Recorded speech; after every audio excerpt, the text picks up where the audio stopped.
Yeah. All right, I think we are ready. Okay, welcome to, oh shoot. Before you start recording, do you do something? Oh, good. Upper right corner, you should be. Okay, There it is. all right. Yeah. Welcome everybody to SCBWI Arizona Equity and Inclusion Group. We are here with Monica Brown today. But before we get started, I need to read this anti-harassment policy. As a reminder, SCBWI has a policy of supporting diversity and inclusion. This is a place we set aside for Kidlit creators and translators to meet, exchange ideas, and support one another in our efforts to bring great books to all children. Part of the reason we do this is so they can see themselves and others reflected in their lives. We specifically focus on the art, craft, and business of publishing and try to keep on topic so everyone gets the most value from our time together. If you have any questions about this, please see the anti-harassment policy posted on the SCBW website. Thank you. And as we get into it, we are so excited to have Monica Brown here. She is the award-winning author of over 30 magical multicultural picture books for children, including Waiting for the Biblioburro, Marisol McDonald Doesn't Match, or Marisol McDonald No Combina, and the Lola Levine chapter book series, which I have one right here. And which is inspired by her Peruvian and Jewish heritage. She's been featured in the New York Times and the Washington Post and on NPR's All Things Considered, and have received multiple star reviews and multiple awards. So we're so excited to have you here, Monica. Thank you. Thank you so much for having me. I'm very excited to be here. Thank you, Monica. So, first question, kind of a big one. Would you please tell us about your journey to publication? Sure. So, well,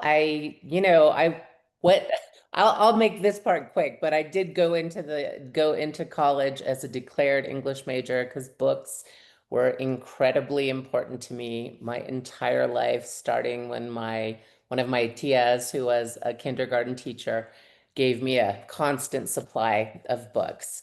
So I was determined that my work would revolve around literature, words, literacy. And so my first position as a professional writer was actually as a journalist in Guadalajara, Mexico. So I graduated from UCSB with my degree in English, and I had been involved in theater, and I had an art minor. And so it was sort of ultimately natural to work on picture books, which was my way into the profession because they're the place where art and text meet. I did get a PhD in literature, and I taught U.S. Latina literature and Peruvian American and magical realism and U.S. multicultural literature. So I taught it.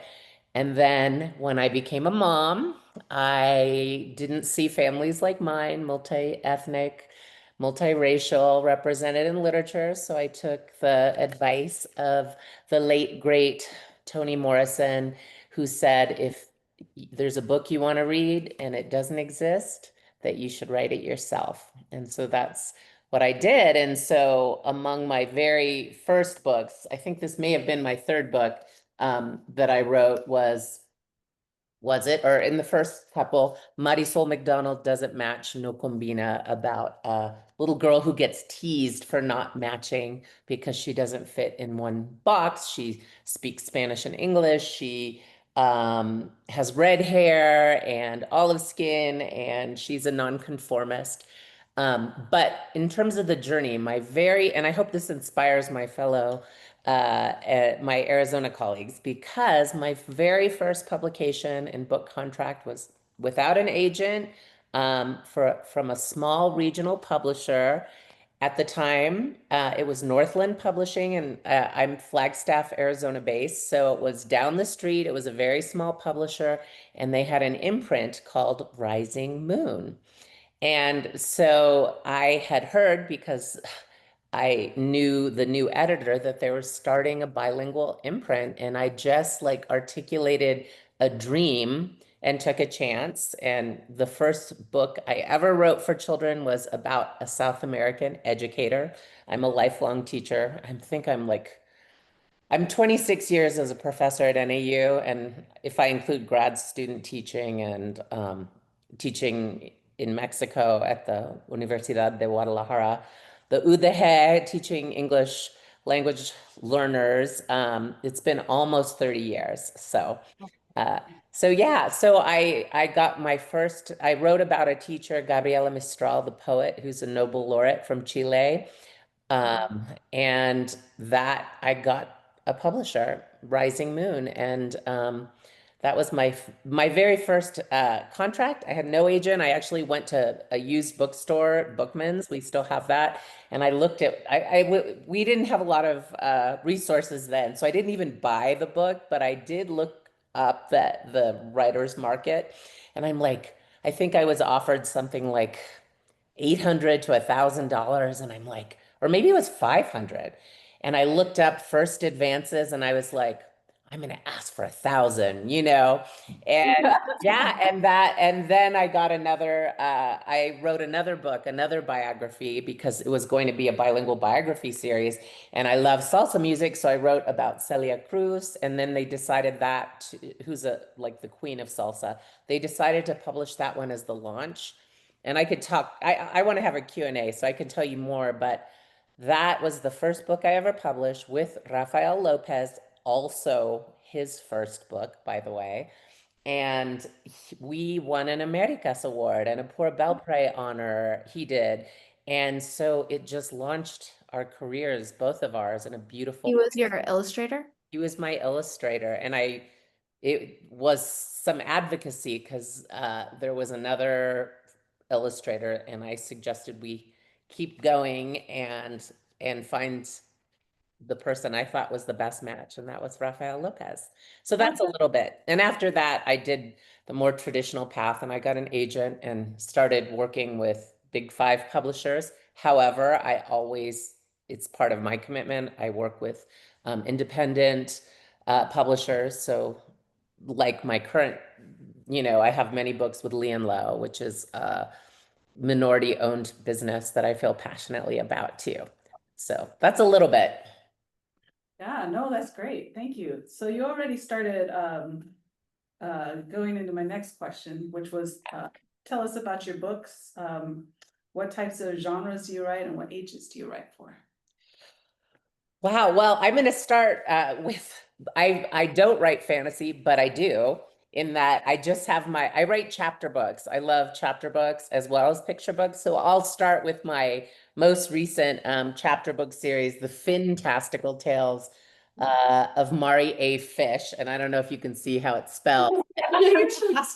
She is a mermaid princess spy. Oh my goodness. Wonderful. Come above water to the land people to find out why they're polluting the ocean so much. And it's really fun. It's a super fun chapter book series. And she comes up with her father's King Triton, her mother's Queen Sirena, and she comes up with her father's blobfish advisor, Blub, who turns into a bulldog, and she morphs into a mermaid, and she's an exchange student from Finland, and she embeds in a family. So I had a great deal of fun writing that. I have 3 chapter book series, but my closest to my heart is the Lola Levine series. And that, if we get to it, I'll share the story. The path to publication wasn't as, as easy, quote unquote, as it could have been. But I'm excited because there are 2 new Lola books. So it'll be books 7 and 8 after like I don't know, like a 6-year hiatus because of how dedicated my Lola readers are. I get to have 2 new books come out. So I can talk about that if you want. But yes, and then of course, picture books. That's what I started with. I love picture books. I began my first 2 books, maybe even my first 3 were picture book biographies. I mentioned the Celia book, and that's my passion too as an educator, because they're really used to enhance and augment the stories we're told, the histories in school, and they act as a bridge too often across generations and with teachers. And Yes, and then my other thing I love to write are strong characters, female characters, and I have a lot of fictional characters, Marisol, Lola, Anna in other books. So mostly picture books. Chapter books I see as like targeting like first through third grade readers, but parents can read to their kids too. So it could be even younger and even also on the other end, older. I guess I do have two older picture chapter books that more are targeting a little bit older audiences, maybe fourth and fifth, and those are both in the She Persisted series by Chelsea Clinton. I got to write about Dolores Huerta, who I have been That's able to cool. meet. Yeah, and Diana Taurasi, who's on the who just retired from the Phoenix Mercury. So yeah, that's a little sampling. Oh, that's excellent. Well, can I ask you, like, how did you start? Because you started with picture books and then Mhm. you moved to early readers first. No, sort of, so early readers are really pretty simple texts. They are the same audience sometimes Okay. as chapter books, like younger chapter books, like um, but they can, be kindergarten first, second. It all depends. Like I've been told, like we have a great literacy organization here that my bilingual books have been used to teach English because, there's context clues, etc. Um, so I think I'm missing answering your question, Karen. What? I think I was just wondering, like, how did you make the jump from one genre Oh, to another, like one age group to another age group? well, so I think it's important if you're a writer to have sort of a conversational partner, and that can be like my partner, who's also an English professor. I talked to him. I have an amazing agent that was a brand new agent. I think I was her second client, Stephanie Sanchez von Borstel at Full Circle Literary. And what it was my first book was published like, I don't know, almost 20 years ago. So I've been doing this a long time. And there was such a desire that people were at my editors were asking me, write a middle grade, write this, write that. But what I realized is my writing is very um, innocent, young. It's not edgy in the way that, some of those genres can be, like middle grade or Yeah. YA. And I say that without any value judgment. So I think it was my agent Stephanie who said, "Well, why not a chapter book series?" Because, and that was a wonderful voice for me. And I will confess, you don't have to have children or work with children, although many people are teachers and librarians that go into this profession. But you do need to understand how they think and how they talk. And so I will say that when I started writing picture books, my children were picture book age, and then the same was true. They got a little older, and I started writing chapter books. And and I think that's because of my understanding. I stopped. I didn't go on to do middle grade or high school, but I realized that was my sweet spot. Okay. Nice. Excellent. All right. So, as you all know, we're kicking off Hispanic Heritage Month. It starts tomorrow. And so Monica, we know your books mostly highlight Hispanic characters, but are there similar themes or anything else you like to purposely put into them? Um, Definitely. I mean, I already said this, but I do have a passion for nonconformists, for characters that are strong girls and boys, and that adapt and are allowed to celebrate being who they are. I like stories that affirm. So the people I choose to write about are people that, like for nonfiction, people that I deeply admire. Like I have two books about Dolores Huerta. One is called Side by Side, the story of Dolores Huerta and Cesar Chavez. So sometimes I want there to be, when I write about nonfiction, I tend to pick figures that affirm my values, which are compassion, empathy, generosity, what I hope to live, and love, an ethos of love and equity for all children and acceptance. Um, So I think that those are themes because I'm a literature professor. They're my interests too. Like I have a book about Gabriel Garcia Marquez and a book about Pablo Neruda. So they reflect my heritage and the reason I went into literature. It was a Chicano studies professor actually at UCSB who said to me, Monica, you can write. Have you thought about grad school? And the idea of going to grad school for literature, like I said, no, I haven't. And he's like, well, you should. So books and literature are my passion. So I share the literature that shaped me, which was Latin American literature. My mom gave me books by Mario Vargas Llosa when I was little, and I read 100 Years of Solitude as a senior. So it absolutely reflects my heritage and the stories I want my children to know about. Like even now, you may not know who Gabriela Mistral is, but she was a poet, a Nobel Prize winning poet from Chile. That was the first book I read.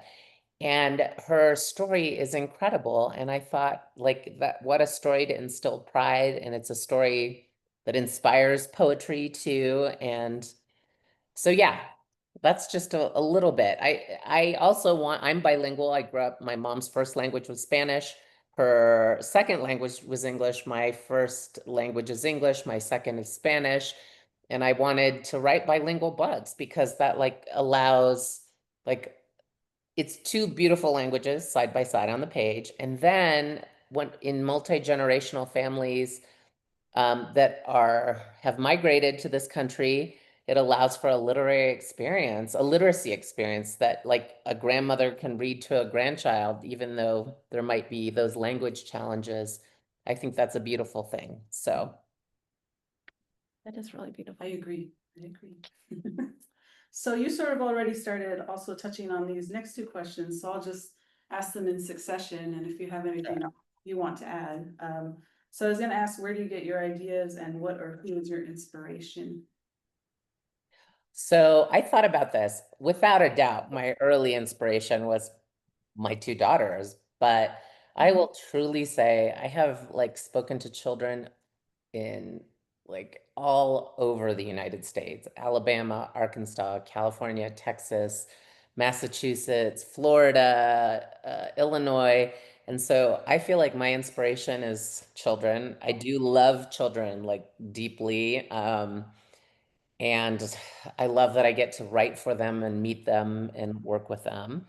Um, and I want them, I want I think children's books do work in the world. Art does work. It can educate, yes, but if you only want to give a lecture, that's too didactic and that won't be a fun book. But it can do so many things. It can educate, it can delight, it can like be musical, it can be inspiration. And especially with my biographies, I love that, you know, it's aspirational. Children can see these figures and kind of imagine their life or have models of different lives, right? And many of the people I write about, like Pele, he was so poor. They stuffed a sock with newspapers to like play and practice.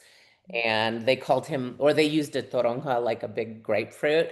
And even the first team he was on was always teased by other teams because they teased them that they were the barefoot team because they couldn't afford shoes.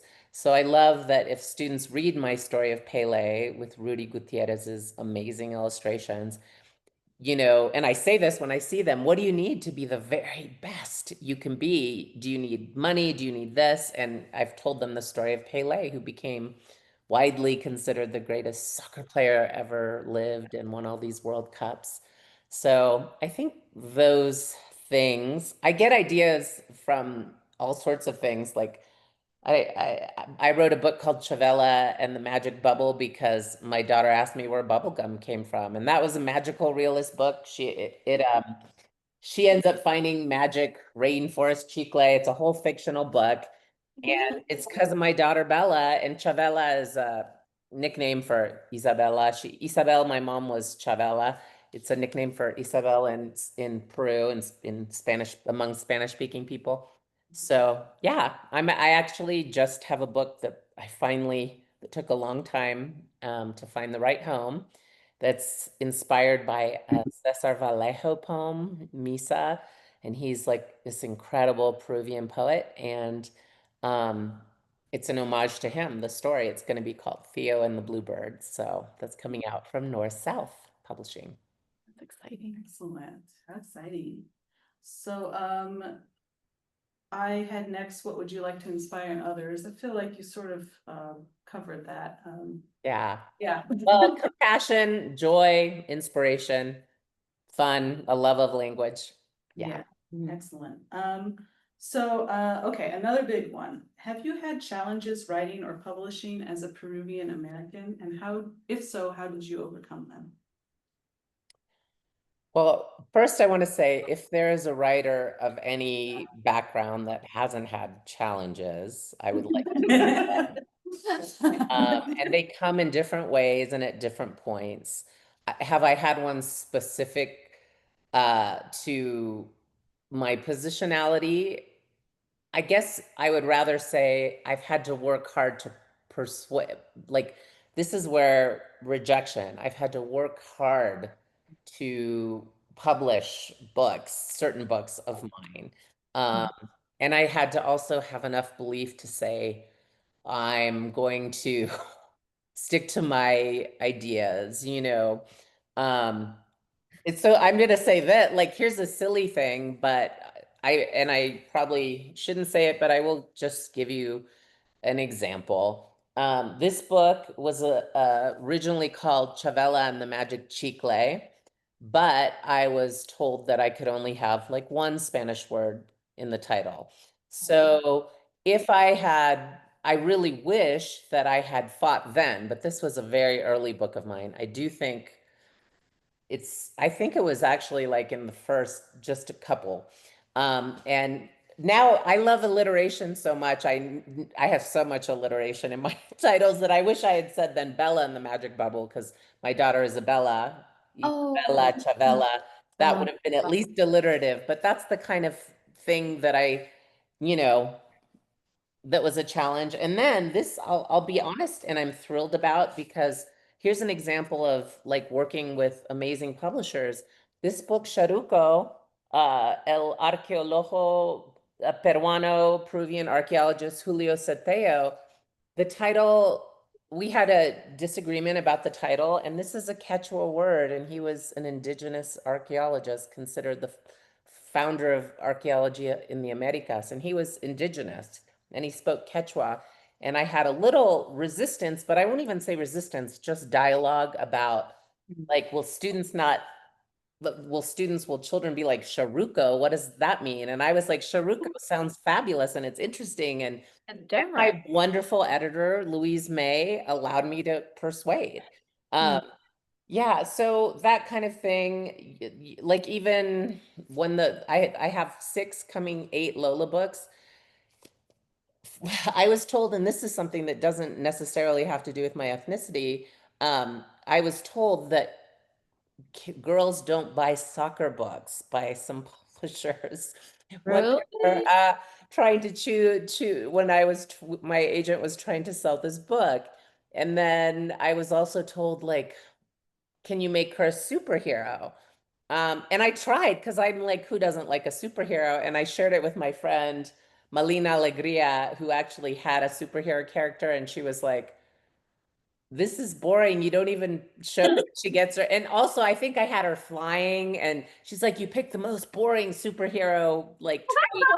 So, and then I had another super fancy publisher say that they wanted Lola if she didn't do sports, but she played an instrument. And I'm like, she's inspired by my daughter Juju, like, really, who was a soccer girl. We're kind of soccer fanatics in my family.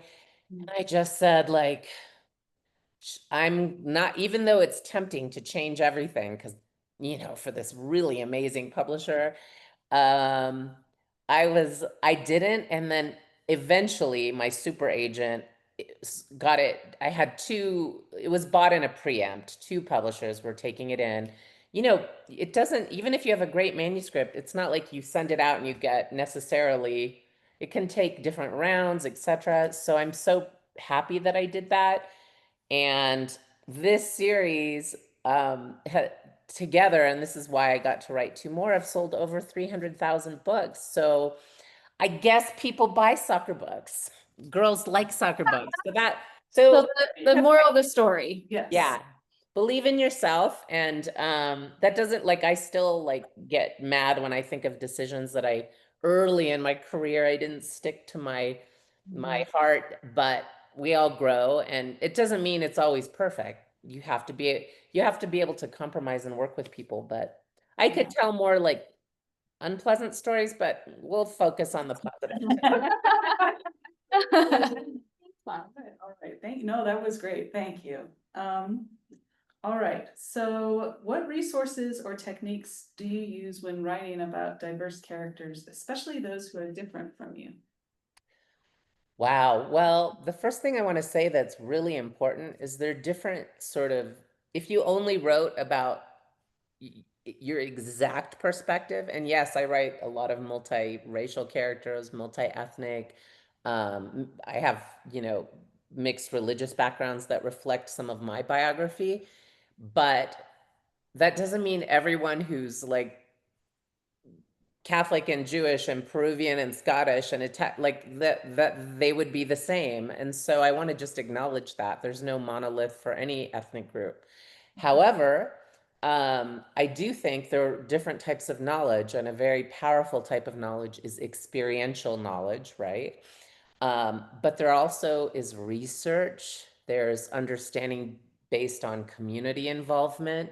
And I think we have to take the risk to create, and it is a risk. And then if we get critiqued, we have to be able to listen and learn too, For example, I wanted to write about this amazing singer that I love, but I'm not Cuban American. But talking about Cuba is it's a history that is painful, right? And there's very different perspectives from like the early folks who came to the United States to the different types of immigration. And I guess I just wanted to make sure that regardless of their political views, any person who opened this book wouldn't feel harmed, whether they were like, pro-Fidel and revolution, or whether they felt, the exact opposite. And so I thought, how do I depict the moment when she did flee to the United States and left during the revolution? And Raphael and I were able to talk about it, because how do you depict revolution for a children's book? I didn't let my children play, for example, with guns, and I didn't want guns in here. But I think we came up with a really beautiful way that wouldn't harm. That's always what you want to make sure to do, in my opinion. You don't want anything you write to harm children regardless of their ethnicity or race. And I think, I don't know if you can see this. Can you see it? Yes. So there's the spread, she's leaving Cuba, and there's sort of fire, which would be fair, representing revolution and pain, and her heart is sort of coming out behind her. And she's coming towards, she went to Mexico first, actually, and lived, so you see the beautiful Mexico. And so that's how we dealt with it. And I was when that won the Américas award, we were on a panel, and I was so happy because someone who was Cuban American said, I was so worried when I started this book, like, how would this be depicted, the Cuban Revolution, or depending, there's even different ways of describing those political events. And she said she was so relieved about that. So I do a lot of research. I really try to be sensitive. I try to be as educated as I can be and learn different perspectives. Another example is I wrote a collaborative book. It was an IP project with Sarai Gonzalez, this little, she's a performer, and she's Costa Rican and Peruvian, and her mother was born in the town my mother was born in. So I wrote, and it was a collaboration inspired by her. that editor thought Costa Rica was in South America, one of them, but I probably wish I could cut that now that I said it since it's reported. But there was a character, it was based on her family. Her little sister was deaf and she had the implants. Now, because I serve on the Commission on Disability Access and Design, I had for years at my university, I knew that there's mixed feelings about them and deaf culture and language, but I was honoring the family that inspired it. But all this to say, sometimes there is no one perfect way to depict a group because we are so complex as humans. But I have to just accept that if I get it wrong, that I'm not going to, yell and say I've been canceled or something. I will say, like, might I have done this? Do I agree? Do I not? Put it out there. That's what putting your writing out in the world means. Yeah, I really like that perspective. Me too. Yeah. Okay, so that jumps right into our next question pretty well. Have you used sensitivity readers? And if so, do you have resources or contacts for them? I do. It's so interesting. I'm trying to think. Well, here's one example. I have rarely used like hired sensitivity readers. Oh, I don't have the book here. But for example, I wrote about a real person that's living, two activists, Julian and Joaquin Castro. I don't know if you're aware of them. One is a U.S. House of Representatives congressman from Texas, and the other was the former HUD secretary under President Obama. And I was writing about, the book is called Small Room, Big Dreams. And when we chose the translator, they're from, San Antonio, Texas. I wanted Carmen Tafoya, who we share a literary agent, and she's a children's author too, but she knew the Castro family for like decades and was friends with Julian and Joaquin's mother. And so I asked that she serve that because it was like about a living figures that I greatly admire, and because I wanted I wanted the Spanish to be regional, like. And there's certain words, like I think Carmen used the example of like pasta for grass. So yes, she acted in that book. And then what's so funny, the one book I wrote about Charuco, Peruvian, Julio Seteo, my mother, no joke, lived on Julio Seteo Boulevard in Lima, Peru, when she was a teenager. That's how I got to know him. So you'd think, oh, I'm Peruvian American. Elisa Chavari is Peruvian American. Why would we need a sensitivity reader, right? But I was like, this man is such a national hero. And though I have mestiza indigenous ancestry on my mother's side via my grandmother, I don't want to get this wrong. And so I had an indigenous archaeologist from Peru look at the manuscript and I also, my way in is that there was a collection of essays on his writing, and I had a professor in the United States look at it because and I didn't want to get it wrong. So that's an example when I really went out of and also part of it was I was reading a lot of things in translation and I just wanted to get it right. So, because this is a pretty intense story. This is also, depicts colonization in the middle of the book. And so I think we came up with Elisa and I also talked about the scene. It's really hard for me to know what you can see well, but in a way that was honoring and yeah, so you can see like, again, I use fire because how can children understand chaos? And I don't use it. I work with brilliant artists, but we talked about this and Elisa won a Pura Belpré honor for this. She's amazing. And you can see back here the figure of the, the colonizers and at first that was more central, but I'm like, I actually want to center the indigenous people and like use metaphors. Like what you see burning is you see a lot of gold because we know what Yeah. but motivated, right? So that's sort of another example of like sensitivity readers. But I just want to caution in saying that there's never a guarantee that, or one, I have lots of my own philosophies. Like I believe if you write about activism, it's great if you can try to have your work benefit the activists themselves. So I did that with so I've, you know, with the Dolores Huerta books, donated lots of books and things like that, but complex questions. Yeah. What were they I was gonna asking? ask, do you feel like the sensitivity readers are more useful when you're writing about a topic that's more sensitive? Um, since I don't have a lot of experience using them, I don't feel like I'm the person to answer that question necessarily. Um, yeah, I'm not sure.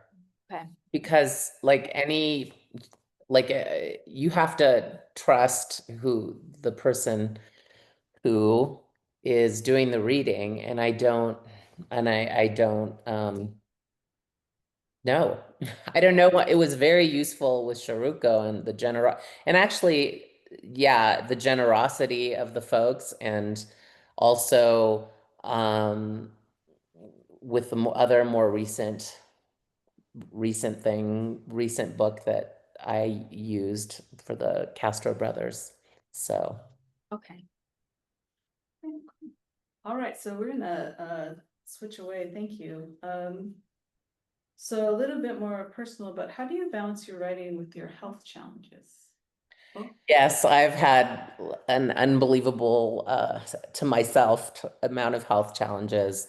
Um, I am a double organ recipient. I have ADPKD and CLD. Which is a cystic kidney and liver disease. So over 6 years ago, no, like seven, I was my kidneys failed and I had a kidney transplant. And then last June, not this June, but the one before, I had to have a liver transplant. And I'm doing great, but Oh, I think in the last, I had like a 5 year period where I had like 9 surgeries, like most major.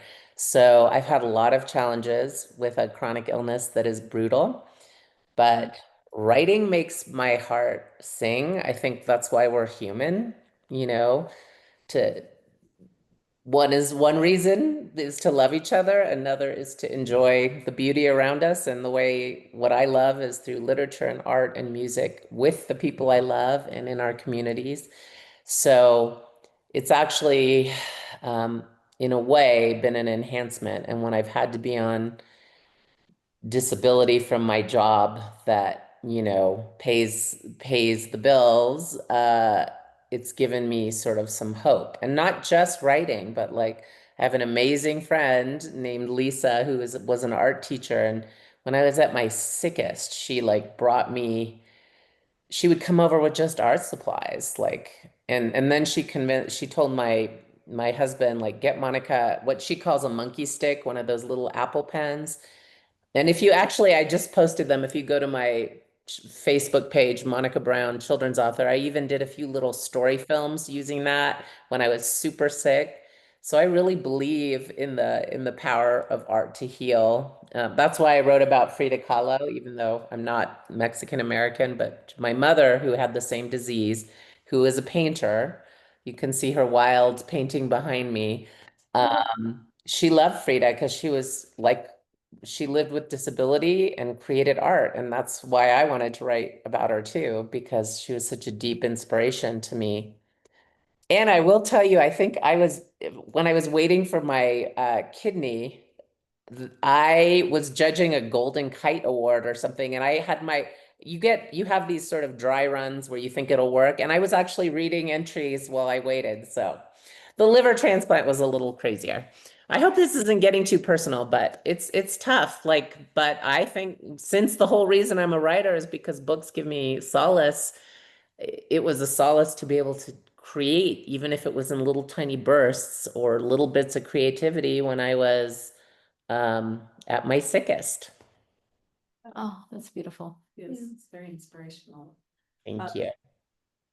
So you sort of covered my next question, which is about blind spots. And so I'm gonna go to second to last. And this is, what advice would you give other authors who feel discouraged or intimidated by the publishing industry, or for authors who are just starting a career in writing? Well, in a way, those are two different sets of advice. I do think most people who have long careers in writing have moments of big discouragement. They do, because sometimes you get starred reviews, sometimes you don't. Sometimes you win awards, sometimes you don't. Sometimes the thing you're most passionate about, people aren't interested in. You just constantly get rejections. Like even the most I've ever had in terms of offers, and do have like so many books published, were two interested, but usually it's only one editor that wants it, at a time. And so all this to say that no matter how successful you've been, you still need to find that one match. And that's what's hard. I guess more practically, some advice is don't be afraid to start with a small press. Like I'm mentoring someone who is trying to break into writing, but they had a poem published, and that was like gave them some energy. Like don't I like I sometimes think we as writers can be too precious, and I argue with my agent sometimes. I'm like, I just want to have the baby born. I don't need like fancy big advance. I know don't need a fancy publisher. And so I guess try not to be like snobby about where your first things should be in that publish. And I think I don't have experience with this, but I think several of you mentioned self-publishing, and that's also a way to get your books in the world.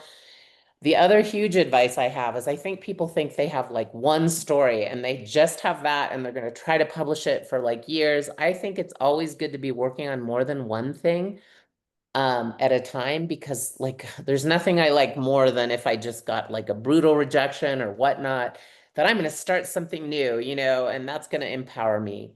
Or like, and it doesn't even have to be all the same. Like, well, if I can't, I've had a few like little baby local NPR essays read. Like writing is lots of things. Like writing is not just, this is my manuscript, I want an agent, I want that. It can be a poem, it can be a newspaper. I have had, maybe it was the Tucson Daily Star, like publish an op-ed, publish a poem, self-publish something, or publish in a small educational press. Like, don't worry so much about like big advances and all that. I certainly did it when I was starting. Um, and then you all are ahead of the game because you're involved with SCBWI. I will tell you, when I often get folks that come and want to meet and get advice, and I'm like, here's what I did. None of it is exciting. Like, I consulted. There was someone at NAU, he's long retired, who had published two children's books. And I said, will you look at my manuscript? I bug people. I said, well, I had lunch. It's such a small town, with the editor at whom I knew at Northland Publishing, Rising Moon. And she said in her mind, she's like, oh no, I'm gonna have to reject someone I know. And then I went to SCBWI, which, guess what? A conference is where I met my agent, Stephanie von Borstel. So like a lot of people are talented, but it's like the grit, the hustle, the networking, that's the harder part, but that's what you need to do. And if your early career, like school visits are a great way to like build your audience. Because once a second grade teacher loves your books, like I know some of my books, like Waiting for the Biblioburro or Marisol McDonald Doesn't Match, with picture books, at least new generations discover it. And then you can sell subrights. And so build your school and library market. Because for me, that's, been much more the way my books get in the hands of children, not like just buying them at Barnes and Nobles, which you can find none of them except perhaps like in the physical stores, except for the mermaid ones are there because mermaids are very popular. So Awesome. Very cool. Okay, That's a good question. so, all right, final question. What is your current project? And what's next for you? I talk so much that I think I told two of the current projects, which new Lola books. I also be careful if you do a series with rhymes because I have like Lola Levine meets Jelly and Bean, Lola Levine in the Vacation Dream, Lola Levine in the Halloween Screen. And so the new ones are Lola Levine and the dinosaur scene, and Lola Levine runs out of steam. So that's coming out, and then one that has been a long time coming. And I think you asked what inspires me. I am a person that's inspired by the world around me. And so, like, I was inspired to write about the Castro brothers because this was a few years ago, like 5 or 6 when I started. I wanted, like, to write about models of ethical leadership. And my new book, which is coming out, this is the F and G's, the Folded and Gathered, is Singing Justice, Singing Peace by Molly Mendoza, illustrated by Molly Mendoza, who's a Caldecott honoree, and it's the story of Joan Baez. So I think it's a good time to sing peace, and I'm really excited about it. Molly is these are the end papers. I joke, like, how can papers be that gorgeous? Beautiful. Yeah, and she's just so amazing. Like, I'll show you, um, like her illustrations are so gorgeous. So I'm super excited about that. And then finally, I just became a nana for the first time. So I have a little grandson, and thank you. I'm so excited. So I have a book coming out called Theo and the Bluebird, and it's named after him, and it's inspired by Cesar Vallejo. And I'm not sure the exact date that's coming out because I just got that under contract this summer. So, one more fun thing. Frida and her animalitos is going to be a board book. So again, I'm into board books. I have a 7-month-old grandson. You can see like the ties there. So I'm pretty excited. Wow, I've talked a lot. I feel like if there's That's so cool. questions that you all have, I'm happy to answer, but I also want to be respectful of time. Yeah, I just wanted to mention, so Yeah. we have, let's see, 9. about 10 minutes. Yeah. I saw Rita had a question. Great. And then whoever else. I also want Yeah. to get a picture. Yeah. Hi, thank you so much. This has been awesome, Monica. I love your books. Oh, thank you. Thank you so much. My question, you talked about building your school library market. And so when you say that, like, do you mean like going to library conferences, educator conferences, local or national? Like, what does that look like for you? What does that look like for you? I'm telling you, I had the DIY start. Like when I had such a smaller publisher that I said, can you write a press release for me? And because one is book festivals are also good. And I like mailed things myself to like the Miami Book Festival, this, that, and that's how I started. Similarly, in Arizona, I made a little Jennifer Ward. Does anyone know her? She's a pretty well-known, formerly of Arizona author. She was a mentor. I asked folks for advice, and she said, I made a flyer and mailed it to schools. So I went and I like just made I think it was like a trifold thing, and I looked up addresses of schools and like with a little flyer, and I sent them. Um, whenever if you have a chance to speak to librarians, they really, and teachers, reading teachers, they do put books in the hands of children. So I think it's immensely important, especially because my biographies, um, they really are perfect for use in schools, but also the other books. So I would say I just hustled so much, and that's where I did not balance my health at all, and I regret it. I did too much, but I did it, and then now I'm like over a decade later, I've got that, like, teachers are aware of my books. So So I don't think I can overstate how important school and library markets are.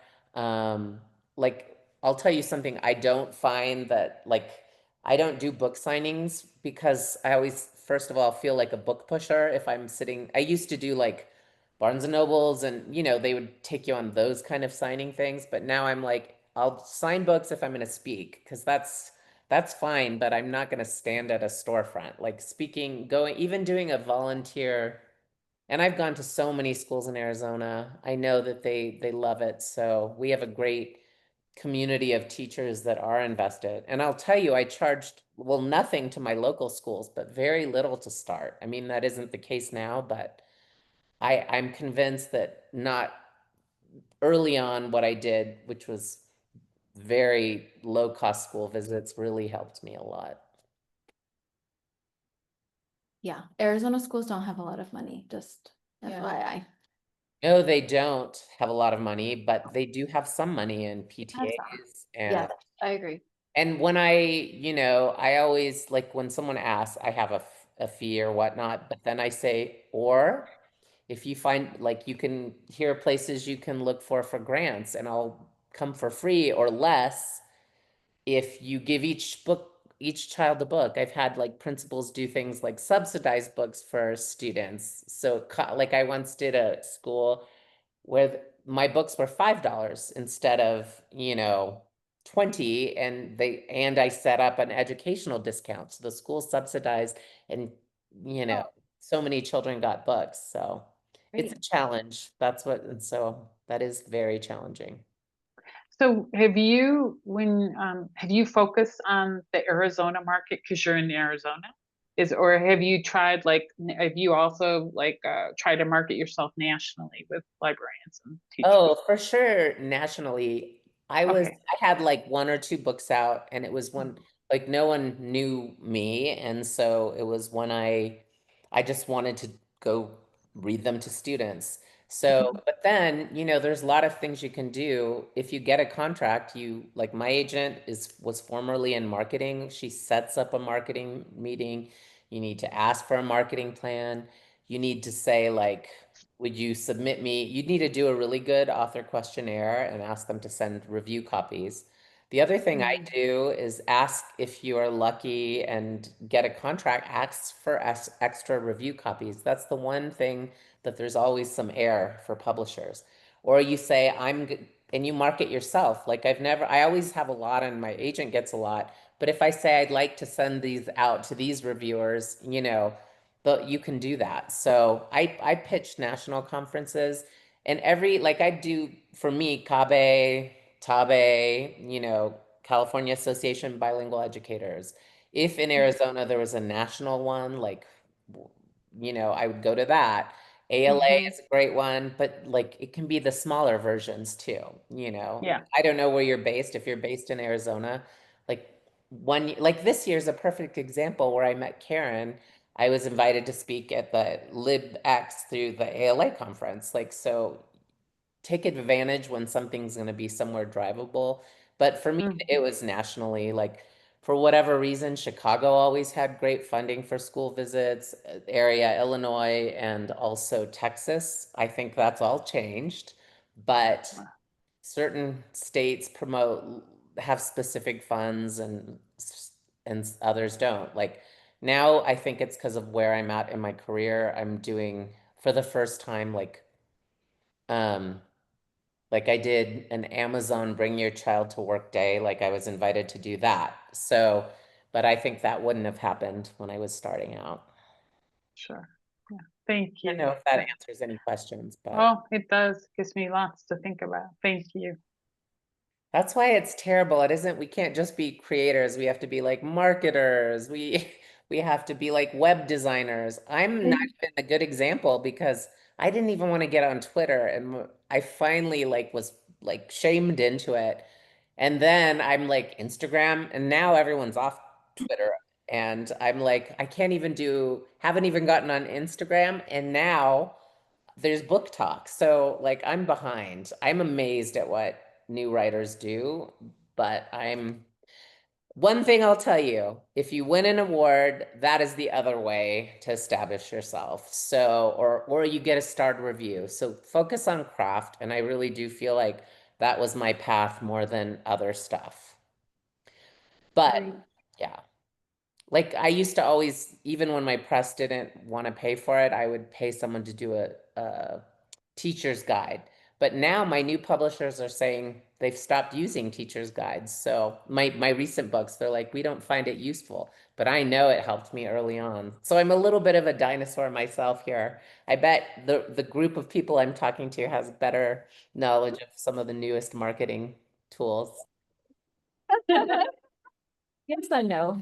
It changes. It keeps changing. It changes so quickly. You know, I think my Facebook has been like really good. I have Monica Brown Children's Author because I'm like half of those are librarians and teachers. So I'll take, those as opposed to like trying to navigate the world of all the other things. So Right.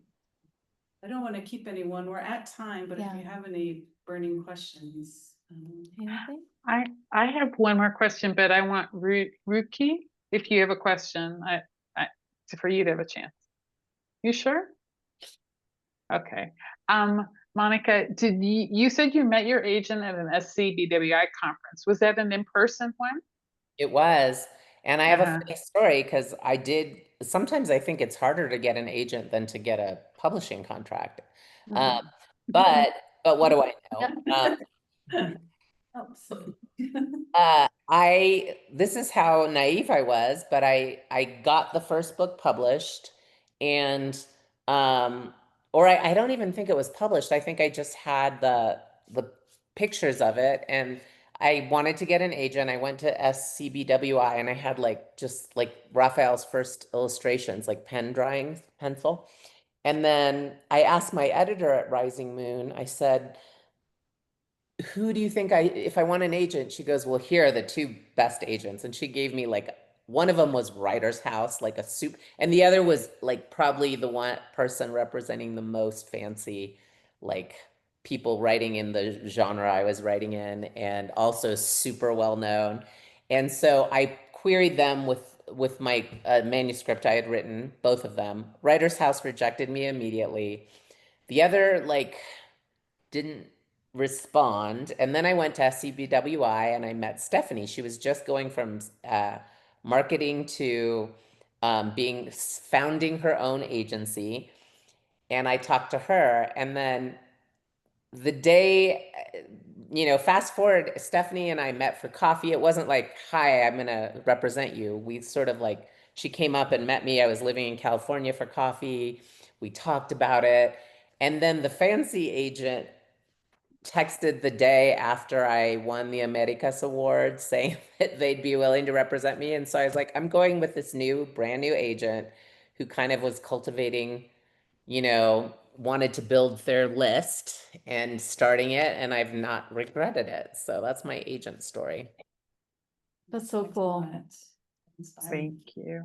And at that same SCBWI conference, the romper room, the woman, if you're my age, you remember watching Romper Room, one of the Romper Room women that said, I see Jerry and I see Timmy, and I got to meet. So that was really useful. Just so you know, Arizona is going to have a conference in November of 2026. Ooh, Save the date. It I is, will. You have to tell us. yes, November. Oh gosh. Have you guys ever done a conference before? We have. It was in 2019. So Oh, after okay. COVID So hit, COVID, everything changed. It's such a When COVID, it is November. Oh, shoot.